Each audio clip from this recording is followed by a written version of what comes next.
नमस्कार, आप देख रहे हैं न्यूज वन इंडिया। मैं हूं आपके साथ दीपिका ओझा। लोकसभा चुनाव का रण खत्म होने के बाद अब बारी है यूपी में विधानसभा उपचुनाव की।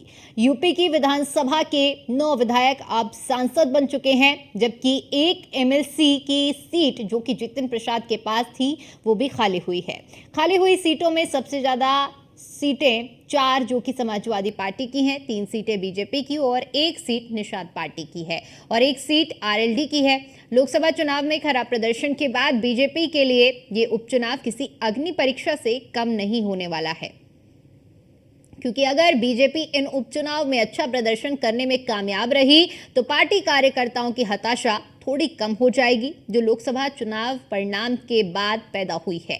सवाल उठता है कि क्या बीजेपी ऐसा करने में कामयाब हो पाएगी?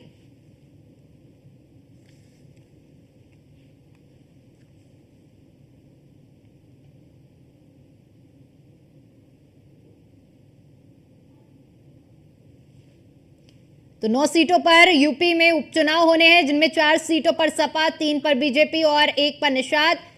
1 सीट जो कि एमएलसी की है। तो लोकसभा चुनाव की हताशा दूर करेगा उपचुनाव? ये बड़ा सवाल है। मोदी के बाद अब योगी की अग्नि परीक्षा का समय आ चुका है। लोकसभा चुनाव के बाद उपचुनाव का रण, जिसकी तैयारी अब पूरी हो चुकी है। 9 सीटों पर उपचुनाव होने हैं और इन 9 सीटों में से 4 सीटें समाजवादी पार्टी की हैं, 3 सीटें जो कि बीजेपी, 1 निषाद पार्टी और 1 एमएलसी कोटे से है।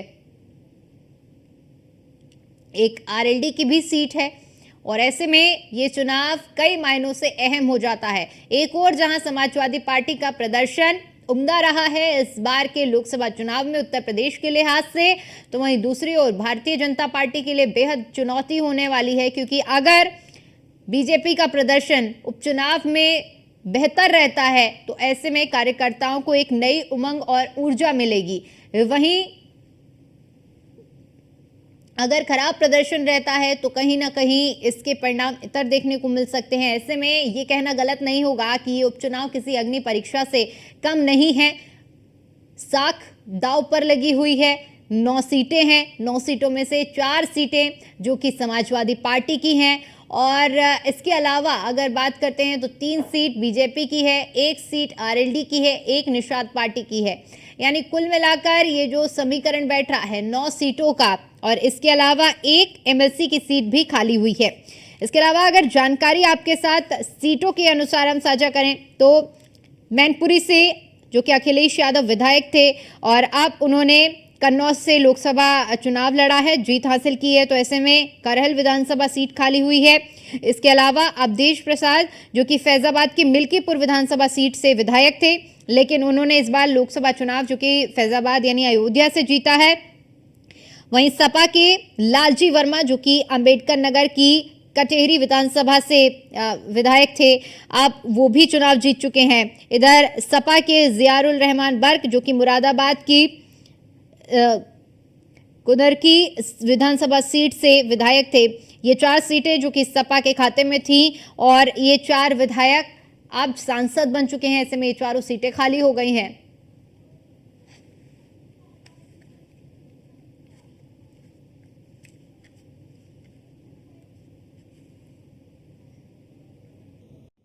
वहीं इसी मुद्दे पर चर्चा करेंगे। चर्चा करने के लिए हमारे साथ मेहमानों का एक खास पैनल जुड़ा हुआ है, जिनसे मैं आपका परिचय करा देती हूं।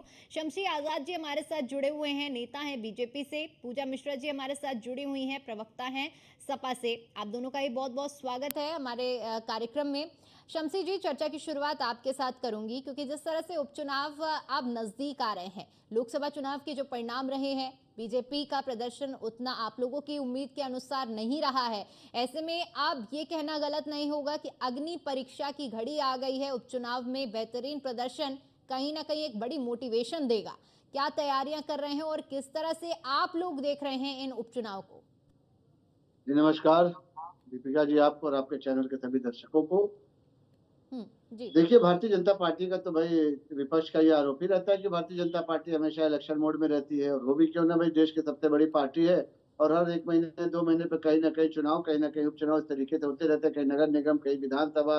तो भारतीय जनता पार्टी उस सारे चुनावों में पार्टिसिपेट करती है और पूरी गंभीरता के साथ ऐसा नहीं कि नगर निगम का चुनाव हो तो हमारे पार्टी के प्रत्याशी लड़े और कोई बड़ा प्रत्याशी चुनाव प्रचार न करे। उत्तर प्रदेश में भारतीय जनता पार्टी की सरकार है और योगी जी की सरकार है जो दूसरी बार चल रही है, जिसने 6 साल का कार्यकाल कुशलता पूर्वक पूरा किया और ये 7वें साल में भारतीय जनता पार्टी की सरकार ने कदम रखा है। तो जनता का जो है उत्साह, जनता का समर्थन भारतीय जनता पार्टी के साथ है।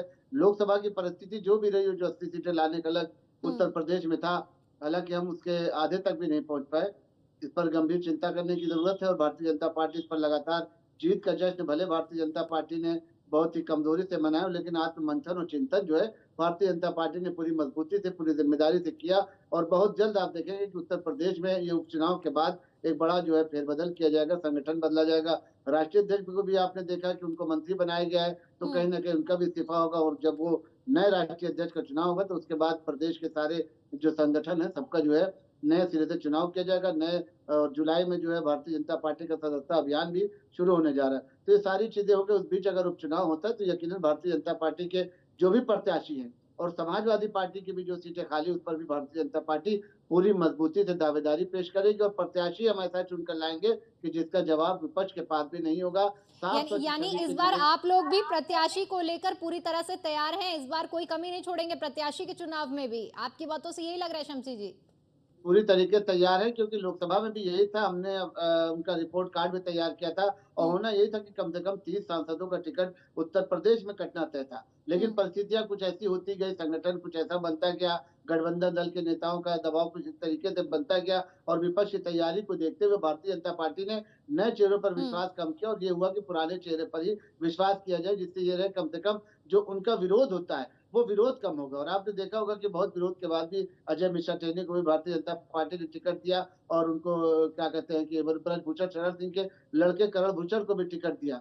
तो ये हम्म सारी चीज़ें ये दिखलाती हैं कि भारतीय जनता पार्टी दबाव में राजनीति नहीं करती। लेकिन ये है कि हम ऐसा प्रत्याशी देना चाहते हैं जिससे उत्तर प्रदेश में, क्योंकि कहा यही जाता है कि दिल्ली का लेकिन रास्ता लेकिन उत्तर कुछ तो प्रदेश से दबाव जाता रहा, है। आप कह रहे हैं कोई दबाव में राजनीति नहीं करती, लेकिन कुछ तो दबाव रहा होगा ना, आप भी जैसे जिक्र कर रहे हैं कि उस हिसाब से टिकट वितरण नहीं हो पाया, 20 नाम थे टिकट कटने की जद में, लेकिन वो टिकट नहीं कटे।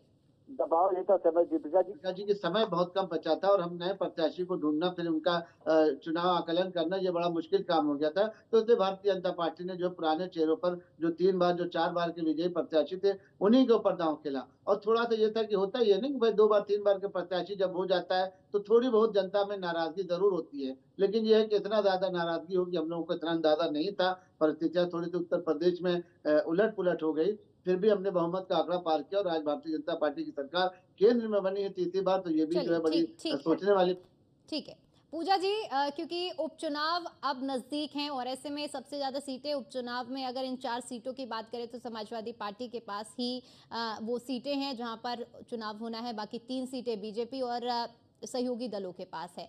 ऐसे में अगर, क्योंकि लोकसभा चुनाव के जो नतीजे रहे हैं वो आप लोगों के पक्ष में रहे हैं, बेहतरीन प्रदर्शन रहा है समाजवादी पार्टी का, आगे की राह क्या रहेगी अब इन उपचुनाव की बाकी सीटों के लिए? दीपिका जी आपको नमस्कार और साथी प्रवक्ता को भी मेरा नमस्कार। देखिए जो समाजवादी पार्टी कार्य की बात कर रही थी दीपिका जी, डिफरेंस क्या रहा ना, मैंने सुना भाजपा के प्रवक्ता ने, उन्होंने बोला कि हमसे ये कमियां रह गई या फिर ये दबाव नहीं लिया हमने, प्रत्याशी जो है प्रत्याशी से नहीं होता है।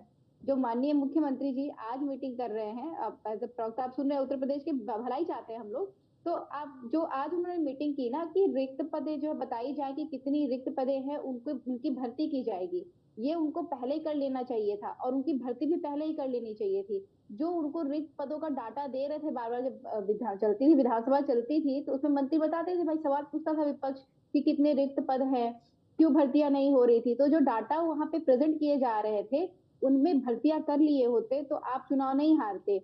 और अगर अभी की बात कर ले तो इतने पेपर लीक हुए उत्तर प्रदेश में, माननीय मुख्यमंत्री जी जब पेपर कांस्टेबल का लीक हुआ तो पुलिस से डंडों को छात्रों से मारा गया, छात्रों को डंडे से मारा गया। उसके बाद में कहते हैं कि कठोर जो है कानून बनाएंगे। ये कठोर कानून कब बनाओगे? नीट का फिर धांधली चल रहा है, अंजू कटारिया जी जेल चली जाती हैं एलटी यूपीपीएससी की। तो आपको ये जानना जरूर बहुत जरूरी है दीपिका जी कि उत्तर प्रदेश में क्या है कि युवा बहुत ज्यादा है और बेरोजगार युवा बहुत ज्यादा है। यहाँ पे किसान है, यहाँ पे जो लेकिन है लेकिन वो लोग स्वीकार कर जरूरी रहे है हैं। कि कार्य की देखिए बात शमशी किया जी जाए। ने बड़ी ही शालीनता से अपनी हार को स्वीकार किया, कमियों को स्वीकार किया और ये भी कहा है कि आत्ममंथन कर रहे हैं और उभर कर निकलेंगे। ये बात उनकी ओर से स्वीकारी गई है पूजा जी कि जहां कमी रही है उस पर काम करेंगे। हाँ, तो मैं कमियां बता रही हूँ। इन्होंने कहा कि कमियां इनकी ये रही कि इन्होंने प्रत्याशी नहीं दिए जो है, जिनका टिकट काटना। भाई फिर आप देंगे प्रत्याशी सांसद को, फिर 5 साल जो कुछ नहीं करेगा, फिर उनका टिकट काटेंगे क्या, बताइए। मतलब 80 जो यहाँ पे 80 लोकसभा सीटें हैं, ऐसा तो है नहीं कि आपके 80 के 62 आपके सांसद थे, उसमें से आप कह रहे हैं कि 30 जो है सांसदों ने कार्य नहीं किया जिसका टिकट कटना था। तो आप ऐसे करते रहेंगे तो जनता समझदार है उत्तर प्रदेश की, वो जान जाएगी भाई आप टिकट का जो है इनको देंगे, कोई जिता देंगे किसी को, उसके बाद में फिर वो कार्य नहीं करेगा तो फिर आप टिकट बदलाव करेंगे। देखिए कह रहे थे दबाव की राजनीति नहीं करते, आपने बृजभूषण शरण सिंह के बेटे को क्यों टिकट दिया है, दबाव की राजनीति थी। आप टेनी का टिकट नहीं काट पाए, ये दबाव की राजनीति थी, ये सब आपके ऊपर दबाव था, आप इनकी टिकट नहीं काट सकते थे। और विपक्ष को बार बार कह रहा था कि आप ऐसे लोगों को जो है अपने पास रख रहे हैं, चाहे वो जो है विनीत सिंह हो, आप इन सबको जब शरण देंगे तो नुकसान होगा ही। और समाजवादी पार्टी की बात कर ली जाए दीपिका जी, समाजवादी पार्टी अच्छा ठीक है किसानों पूजा जी, नौजवानों के पूजा जी लिए देखिए लगातार जो है देखिए ठीक है, इस चर्चा का मुद्दा जिस तरह से हमने उपचुनाव का रखा है थोड़ा उस पर भी चर्चा कर लेते हैं। तो सवाल मेरा आपसे शुरू में भी यही था और अब भी यही है, क्योंकि जिस तरह से उपचुनाव की तैयारी चल रही है और जो प्रदर्शन रहा है उसको लेकर अगर हम बात करते हैं तो क्या लगता है, क्योंकि अभी शमशी जी भी कह रहे थे कि हम पूरी तरह से रणनीति करके ही आगे उपचुनाव के चुनावी मैदान में उतरेंगे, तो क्या लगता है कि जो टिकट वितरण और तमाम बातों को कह रहे हैं शमशी जी और बीजेपी, ऐसा करके चुनावी मैदान को साधने में कितनी कामयाब रह पाएंगे, इसको लेकर क्या कहेंगे, और समाजवादी पार्टी कितनी कामयाब रह पाएगी, दोनों के लिए जानना चाहूंगी। जी देखिए समाजवादी के जो विधायक रहे हैं वहां पे, उनको अगर जनता ने सांसद बनाया है क्योंकि वो वहां पे कार्य किए हुए थे। तो चाहे जितनी भी सीटें जो है, आप माननीय अखिलेश यादव जी की सीट हो गई, करहल हो गई है, और जो है अवधेश जी की सीट हो गई जो मिल्कीपुर, तो इस तरीके की जो सीटें हैं, चाहे जो है लालजी वर्मा, हमने जो टिकट पहले भी दिया था तो हमने ऐसे लोगों को टिकट दिया था जो जनता के बीच में रह के जनता का कार्य किया करते थे। और अब की जब हम टिकट देंगे तो भी हम ऐसे लोगों को टिकट देने जा रहे हैं जो जनता के बीच में है और कार्य कर रहे हैं। और जनता को ये पता चल गया है कि जब हम जो है समाजवादी पार्टी को जो है इतना समर्थन दिए, तो जो है माननीय मुख्यमंत्री जी मीटिंग करके रिक्त जो है पदों का डाटा निकाल रहे हैं। अगर समाजवादी पार्टी को और समर्थन देंगे तो जो उत्तर प्रदेश के लिए और कार्य होगा। और हम जमीन से जुड़े हुए हैं दीपिका जी, ऐसा नहीं कि उपचुनाव आ रहा है तो हम जा रहे हैं, हम जनता के बीच में शुरू से थे, जनता की आवाज को मुखर होकर उठा रहे थे। हम किसानों को मुद्दे को लेकर चल रहे थे, हम नौजवानों के मुद्दों को लेकर चल रहे थे, और हम चल ही रहे हैं। हम जनता से जो है कनेक्टेड है, हमने जनता को जमीन छोड़ी ही नहीं। हमारे जितने प्रत्याशी आप उठा के देख लीजिएगा, सब जमीनी नेता को मैक्सिमम जो है जो जमीन पे रह रहे थे उनको दिया था। जो जनता की डिमांड है, हम टिकट बदल रहे थे तो भी सवाल उठ रहा था टिकट क्यों बदल रहे। हम बार बार कह रहे थे कि भाई जनता जिसको चाह रही है हम उनको टिकट दे रहे हैं, टिकट बदला जा रहा है तो। और वो जीत के भी आए हैं, ये साबित होता है कि हाँ जनता जिसको चाह रही है, समाजवादी पार्टी उनको उनके बीच में रख रही है और जनता के बीच से ही दिखा करके टिकट दे रही है। और जनता जो है इस वक्त मन बना चुकी है कि किसी भी ध्रुवीकरण पे नहीं जाने वाली।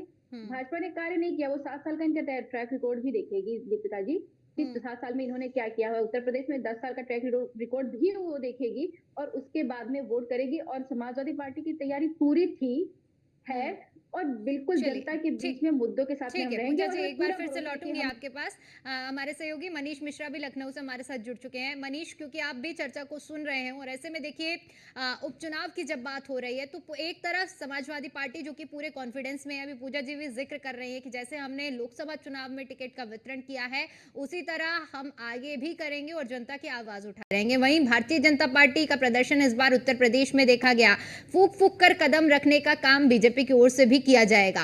अगर पूरी तरह से अब समीकरण देखा जाए उत्तर प्रदेश का तो किस तरह से आप देख रहे हैं, क्योंकि आप ग्राउंड में भी मौजूद हैं इस वक्त?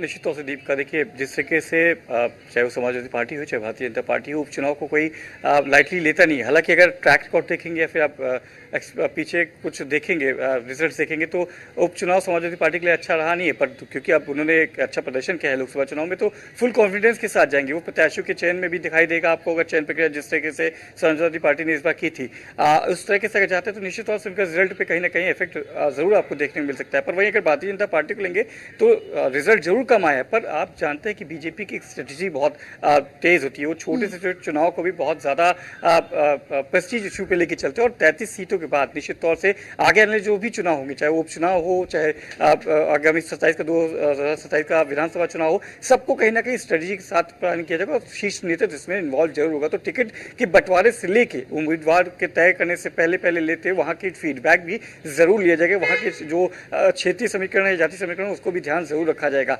देखने वाली बात होगी कि 33 सीट के बाद जिस तरीके से कम बैक करती है भारतीय जनता पार्टी, क्योंकि उपचुनाव में कहीं ना कहीं उनका ट्रैक रिकॉर्ड अच्छा रहा है। 2014 के बाद से आप देखेंगे तो 17, 19, 22 के बाद भी जितने चुनाव हुए होंगे, कहीं ना कहीं समाजवादी पार्टी की गढ़ में भी उनको हरा के वहाँ पे कमल कराने का काम किया था। चाहे वो आप देखेंगे आपके देखेंगे रामपुर हो, चाहे आजमगढ़ हो, वहाँ पे भी कभी भारतीय जनता पार्टी ने जल्दी कमल नहीं कराता, पर कहीं ना कहीं उसमें गढ़ में कमल कराने की सेंधमारी करने की कोशिश की थी।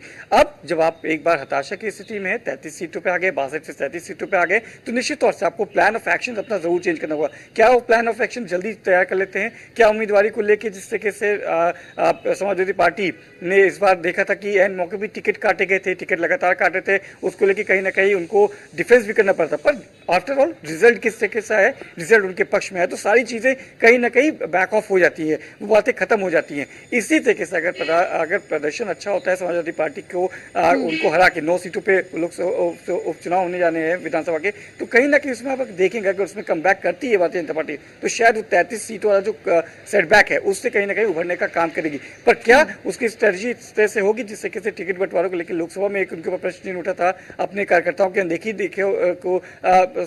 प्रश्न उठे थे, तो क्या इन सब चीजें उभरना पड़ा, क्या इस चीजों से कितनी जल्दी उभर पाएगी, ये जरूर देखने वाली बात होगी दीपिका। और किस समय, क्योंकि योगी सरकार है, उत्तर प्रदेश में योगी सरकार है, तो कहीं ना कहीं योगी सरकार की साख भी दांव पर लगेगी कि 33 से के बाद अगर आप 9 में से आप ज्यादा से ज्यादा सीटें जीतने की कवायद करते हैं, अगर आप सीटें नहीं जीत पाते, तो निश्चित तौर से कहीं ना कहीं संगठन और सरकार के ऊपर दोनों के ऊपर एक प्रश्न जरूर उठेगा। दीपिका, बिल्कुल साख दांव पर है, और ऐसे में पुरजोर प्रयास इन 9 सीटों के लिए, 10 सीट यानी कि एक एमएलसी की भी है, तो पूरा प्रयास किया जाएगा। ठीक है शमशी जी, क्योंकि अभी जिस तरह से हमारे सहयोगी मनीष भी जिक्र कर रहे थे कि अगर इतिहास में नजर डाली जाए तो ज्यादातर जो आंकड़े रहे हैं, उपचुनाव के नतीजे रहे हैं, वो आप लोगों के पक्ष में रहे हैं। लेकिन अगर दूसरी तरफ अभी जिस तरह से पूजा जी जिक्र कर रही थी कि ये वही सीटें हैं जहां के विधायक लोकसभा चुनाव में जीते हैं, यानी उनका कहने का ठीक मतलब ये था कि उन विधायकों ने काम अच्छा किया है तभी जनादेश उनके पक्ष में मिला है। ऐसे में एक बड़ी चुनौती भी रहेगी उन्हीं के गढ़ में उनको हरा पाना। यूपी में आपको पता है कि उत्तर भारतीय जनता पार्टी की सरकार है, और आने वाला जितना भी उपचुनाव हुआ, अभी आपने देखा कि राज्यसभा का चुनाव भी विधानसभा हुआ था, तो समाजवादी पार्टी के लोग ही जय श्री राम के नारे लगाते हुए राज्यसभा सदस्य संजय सेठ को इन्होंने बहुमत से जिताया था, और 8वीं सीट भी भारतीय जनता पार्टी जीती थी। तो उत्तर प्रदेश में भी यकीनन 10 सीटें लाने का लक्ष्य, 10 सीटें भारतीय जनता पार्टी जीतने का लक्ष्य लेकर चलेगी। और हमको उम्मीद भी है, क्योंकि उत्तर प्रदेश में जिस तरीके का शासन चल रहा है और जिस तरीके का प्रशासन चल रहा है, तो उससे जनता जो है भारतीय जनता पार्टी के पक्ष में है। यहाँ पर कहीं पर भी नाराजगी नहीं, महिलाएं सुरक्षित है, किसानों को सम्मान दिया जाता है, उनकी सम्मान राशि उनको पहुंचाई जाती है, आवास की योजना हो, आयुष्मान कार्ड की बात हो, सड़कों की बात हो, पानी की बात हो। अभी भी आप देखें भीषण गर्मी चल रही, होता यह था कि पिछली सरकारों में कि 15-15 दिन, 1-1 महीने लाइट चली आती थी, ट्रांसफार्मर फूक जाता था, कुछ पूछने वाला नहीं रहता था। लेकिन इस समय योगी आदित्यनाथ ने बिल्कुल साफ अधिकारियों को निर्देशित किया है कि किसी भी तरीके से बिना बाधा के बिजली का जो है कहीं ना कहीं जो है बिजली जो उत्पादन पूरी मात्रा में हो रहा है, और बिजली जो उपभोक्ताओं तक पहुंचाया जाए, कहीं से भी कोई शिकायत ना है। तो ये सारी चीजें उत्तर प्रदेश में भारतीय जनता पार्टी को मजबूत करती है, और आने वाली 10 सीटें, मैं पूजा मिश्रा जी को चैलेंज कर रहा हूँ कि 10 की 10 सीटें भारतीय जनता पार्टी जीतेगी, क्योंकि यहाँ पर योगी आदित्यनाथ की सरकार है, और योगी जी को उत्तर प्रदेश की जनता जितना पसंद करती है, उतना विपक्ष के किसी नेता में हिम्मत भी नहीं, ना उतना विपक्ष के किसी नेता की टीआरपी, ना उनको लोग पसंद करते हैं। अब ये तय करेगा कि ये लोग किस तरीके के रणनीति बनाते हैं, यहाँ पे कौन सा फार्मूला लेके चलते हैं। कांग्रेस पार्टी भी यहाँ लड़ती है कि नहीं लड़ती, और लोग लड़ते हैं कि नहीं लड़ते, लेकिन भारतीय जनता पार्टी कल ही से उन लोगों ने जो बैठक करना शुरू कर दिया है। कैबिनेट की बैठक लगातार आप देख रहे हैं कि योगी आदित्यनाथ अब तक 3 कैबिनेट बैठक ले चुके हैं, और पूरी उनका फोकस जो यही है कि जो आने वाला उपचुनाव है उसमें भारतीय जनता पार्टी जो 300 के ऊपर जो उनकी सीटें उनको और बढ़ाने के लिए भारतीय जनता पार्टी प्रयासरत रहेगी, जिसका असर जो है ये रहेगा कि अगर ये सारी सीटें भारतीय जनता पार्टी जीतती है, तो निश्चित तौर पर 2027 का चुनाव जो होगा वो भारतीय जनता पार्टी के पक्ष में जाएगा। इसीलिए भारतीय जनता पार्टी अभी से उस पर मेहनत कर रही है, और आने वाले समय में भारतीय जनता पार्टी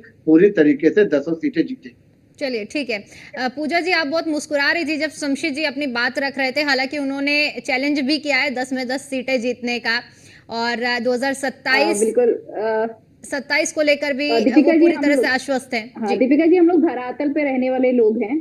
मैं बार बार कह रही हूँ ना कि हम जनता के बीच में रहने वाले लोग हैं और सत्यता की बात करते हैं, हम धरातल पे रहते हैं। इन्होंने बातें बड़ी खूबसूरत खूबसूरत की। मैं जो है प्रयागराज में रहती हूँ, अभी जो है 15 दिन पहले ही यहाँ पे 48 घंटे के लिए जो है बिजली गई थी। हम इस पे आपत्ति नहीं करते, हमें पता है कि कहीं ना कहीं दिक्कतें कुछ ना कुछ आ जाती है। ना ही कभी डिबेट में कुछ इस पे बोला, कभी जिक्र किया कि भाई गर्मी बहुत ज्यादा है, आपूर्ति में कोई भी सरकार है, कुछ प्रॉब्लम्स आती है, तो उस पे जो है कटाक्ष करना थोड़ा ठीक नहीं लगता है। शायद आप उत्तर प्रदेश में नहीं रहते क्या? अगर उत्तर प्रदेश में रहते तो हो सकता है आप भाजपा वाले हैं, आपके यहाँ बिजली पूरी पहुंचाई जाती हो। ठीक है, यहाँ पे आइए, इलाहाबाद में आइए। इलाहाबाद के मैं गाँव गिना देती हूँ। और क्यों, मैं बिजली बता में देती भी हूँ कम से सपा कम की जहाँ बिजली पे और 10 भाजपा खराब की हुआ। बिजली हो रही है क्या पूजा जी? नहीं दीपिका जी, मैंने नहीं बोला था। बिजली तो अभी गलत सबकी चीजें है ना। फैलाएंगे तो बोलना पड़ेगा ना। नहीं, प्रयागराज गलत चीजें प्रयागराज फैलाएंगे तो बोलना पड़ेंगे। देखिए आपने प्रयागराज जब जानते बोला हैं प्रयागराज। भाई, प्रयागराज का गौरव नहीं बढ़ जाता है अगर नाम बदल देने से। अब हमारे जहन में यही है, बचपन से यही पले बड़े, इलाहाबाद बोलते आ रहे हैं, क्या करें हम? प्रयागराज नहीं नहीं निकलता मुंह से, प्रयागराज बोलते लिखते हैं, पोस्ट पर है जो जहन में, बदल थोड़े सकते हैं। दूसरी बात आ की जाते जो हैं विरोधाभासी कि छवि ये कह उसको रहे थे थोड़ा कि सा जो है, बदलिए। चलिए ठीक है, विरोध नाम की पर छवि किसी को और थोड़ा दिन मैंने चर्चा रोका कर नहीं लेंगे। था। शमसी जी, नाम पर आपको किसी मैंने और दिन रोका नहीं चर्चा था, कर लेंगे। आपको मैंने नहीं रोका था, ठीक है। तो और उसके बाद में दूसरी बात कहते हैं कि जो है सारी योजनाएं पहुंची, इनको विधेयक मानते होंगे भाई, अच्छी बात है। मान रहे हैं, पता नहीं किस पटल पे मान रहे हैं, उत्तर प्रदेश में तो नहीं मान रहे हैं। ये जो है जनादेश दे के उनको बता दिया। और जहां तक बात रही, इन्होंने कहा कि राज्यसभा का जो है चुनाव देखा ही हमने, ये अंतरात्मा में घुसे थे, तो हो सकता है ये फिर जो है अब अंतरात्मा में दीपिका जी को कैसे घुस सकता है? इनको पता था कि इन्होंने एक एक्स्ट्रा प्रत्याशी लड़ाया अपना राज्यसभा का। इनको कहां से जानकारी मिल गई कि ये जो 7 जो है अंतरात्माएं हैं हमारे पार्टी की, ये जो है जगने वाली हैं, ये जगाने जाते हैं। इसका मतलब आप ये भी प्लान बना रहे हैं ना कि जो है, अच्छा कि आपने बता दिया, हम लोग तैयार रहेंगे कि आप ये भी प्लान बनाने जा रहे हैं कि हम अंतरात्मा में घुसेंगे, जगाएंगे। अरे किस तरीके की नीति है? आप ये नहीं कह रहे कि जनता हित में कार्य करेंगे, आप ये बात कर रहे हैं कि जो है अंतरात्माएं जगाएंगे आप जा करके। मतलब क्या बोला जाए, टूट फूट की राजनीति। हम लोग लोकतंत्र को मानने वाले दीपिका जी, और हम जनता के बीच में रह करके कार्य कर रहे हैं।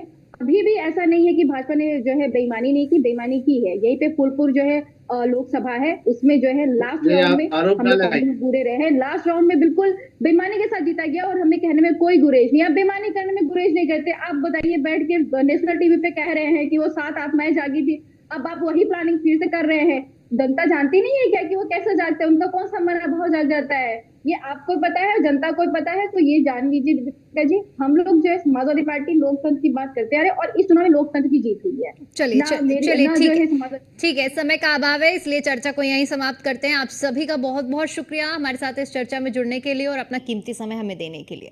तो लोकसभा चुनाव के बाद अब बारी है उपचुनाव की, और उपचुनाव को लेकर तैयारियां जोरों पर हैं। जहां एक और समाजवादी पार्टी का कॉन्फिडेंस हाई है और सभी सीटों को जीतने का दावा किया जा रहा है, वहीं बीजेपी भी अब अपनी रणनीति को बदल कर और पूरी तरह से एक्शन मोड में नजर आएगी। फिलहाल के लिए इतना ही। बाकी तमाम बड़ी खबरों के लिए देखते रहिए न्यूज़ 1 इंडिया। नमस्कार।